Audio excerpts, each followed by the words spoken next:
Good morning, Elle Ingalls here at pressure-free.com, elleingles.com.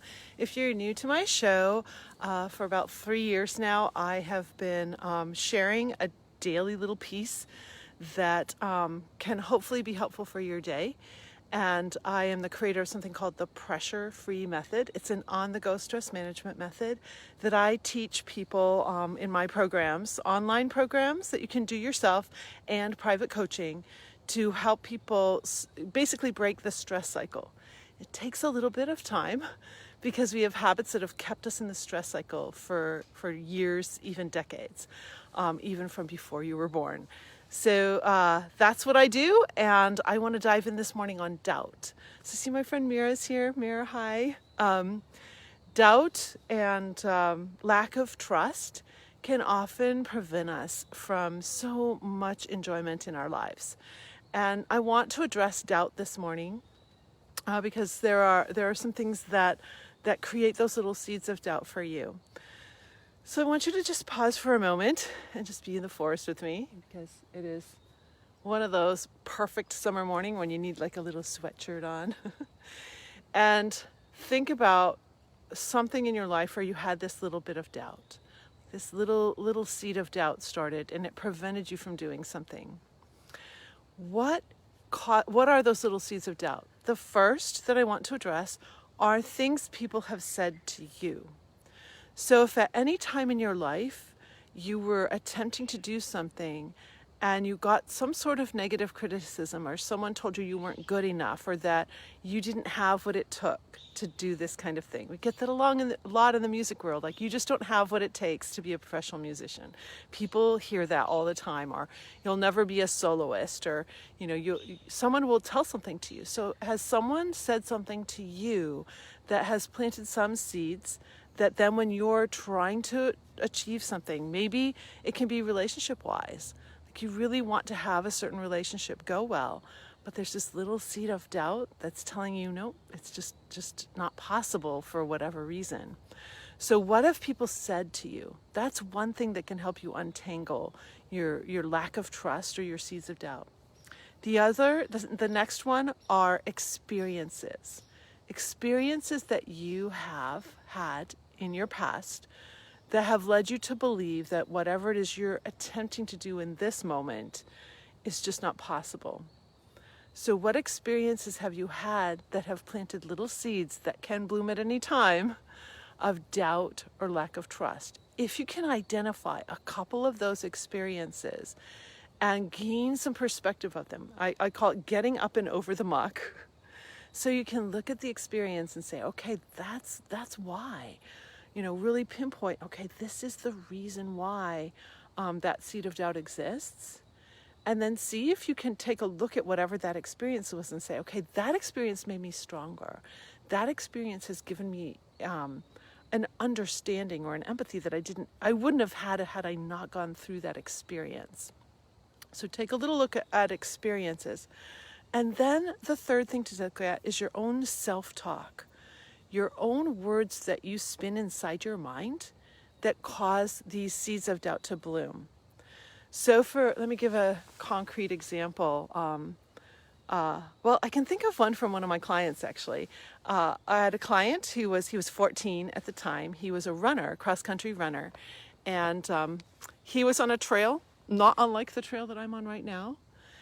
He was at about the 2 mile mark, 2.25 mile mark, and the seed of doubt bloomed.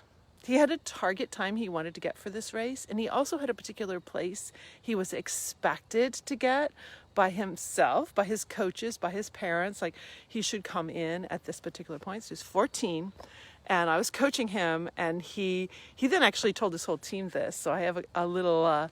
At that point in my coaching, I've changed it up a little bit, but I would have you turn the dial on your head, turn the doubt down like a volume knob. I learned this from the coach Robert Allen, like turn down the voice. The voice in his head said this. It said, oh crap, I don't have what it takes today.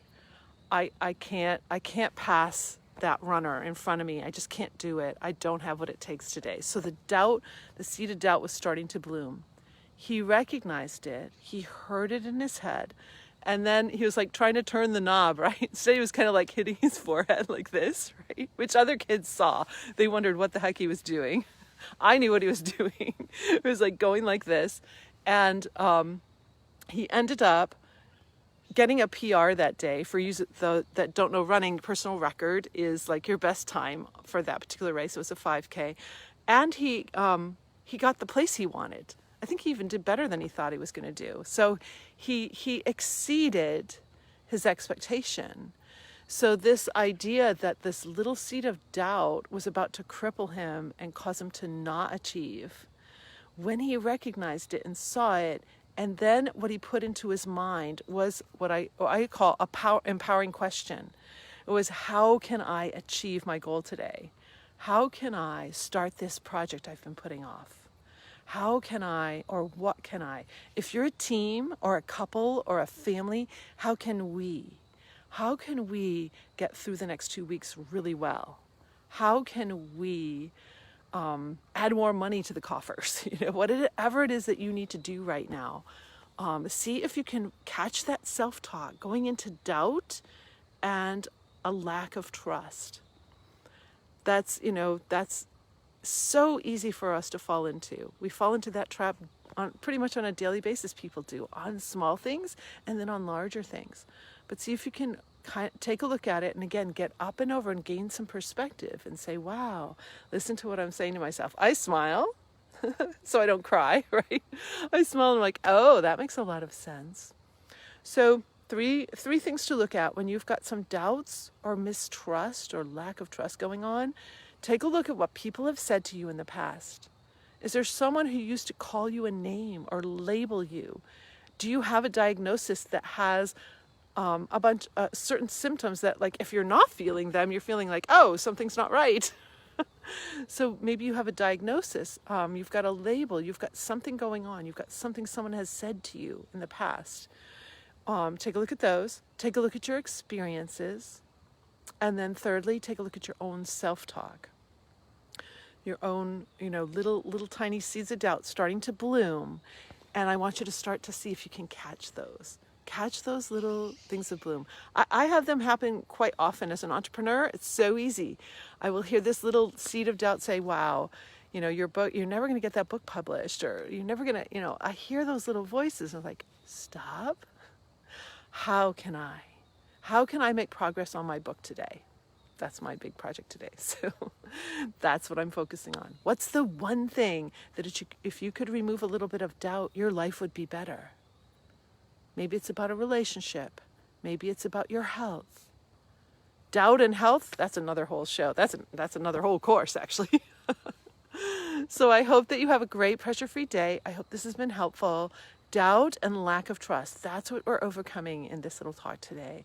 So if you need more help with this, you can just send me a little private message or go to speakwithelle.com to book a private session with me. And they're going to be complimentary until September 1st. September 1st, I'm changing my business up quite a bit and restructuring. And we'll be using an application method for the people who want to take a look at moving forward with me. And of course, there's always my online courses. You can go to ellingles.com or pressure-free.com and just click on courses. There's actually some free trainings right on there for you too. So I obviously give a lot of free stuff out every single day. But if you really want to make progress, making a little investment in yourself, getting over those doubts and getting over that lack of trust, I'm here for you. I'm here to help you. So have a great pressure-free day. Bye.